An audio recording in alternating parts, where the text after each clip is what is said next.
Voilà, bonjour les amis, on va calculer cette primitive. Pour calculer une primitive, il faut avoir dx à la fin, ce qui n'est pas le cas ici. Alors qu'est-ce qu'on va faire?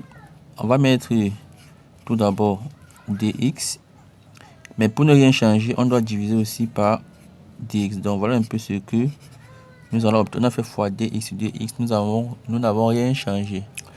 Maintenant, on sait que dx en fait c'est une valeur infiniment petite, c'est une variation infiniment petite. D'où ceci est encore égal à, je peux remplacer ce terme ici entre parenthèses par la limite quand h tend vers 0 de x exposant h moins 1 sur h.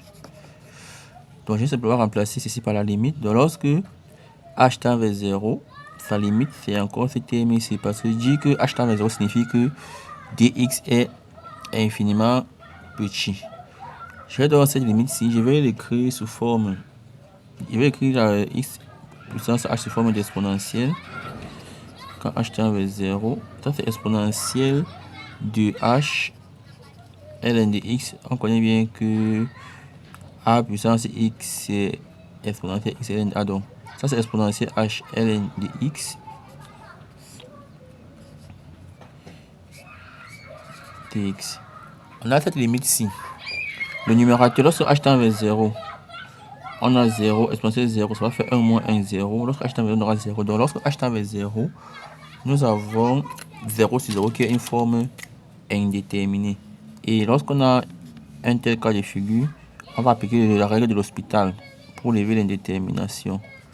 Donc ma limite sera dans la limite de la dérivée du numérateur, exponentielle h ln de x moins 1 prime sur la dérivée du dénominateur h prime d dx. Donc c'est la limite que je calcule par la règle de l'hospital en dérivant la limite quand h tend vers 0. Mon numérateur, on dérive ça par rapport à h. Ici on fonctionne, la limite c'est lorsque h tend vers 0, on dérive par rapport à h. Donc ça va faire la dérivée de ce terme ici qui est ln de x, qui est une constante ici, exponentielle h ln de x. La dérivée de 1 ça va faire 0, la dérivée de h c'est 0, c'est 1, c'est une constante. Donc voilà ce que nous avons. Or cette limite ici est égale à quoi? Quand h tend vers 0, ceci est égal à 0, exponentielle 0 c'est 1.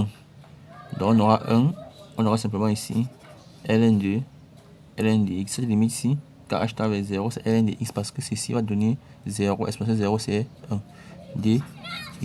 Et on sait tous que la primitive de ln de x c'est x ln de x moins 1. Si vous ne savez pas pourquoi, vous écrivez en commentaire. Donc voici la primitive y recherchée. Vous pouvez me contacter sur WhatsApp ou par mail à ces adresses. Vous pouvez intégrer le club XMath où vous pouvez poser vos problèmes et avoir une réponse dans un délai de 5 minutes. Vous pouvez aussi avoir des cours particuliers en ligne, individuels ou collectifs. Vous pouvez bénéficier d'un coaching où nous allons identifier et résoudre votre problème réel en mathématiques. Vous pouvez bénéficier de nos formations, nos programmes, nos documents, nos produits. Il suffit d'aller dans la description.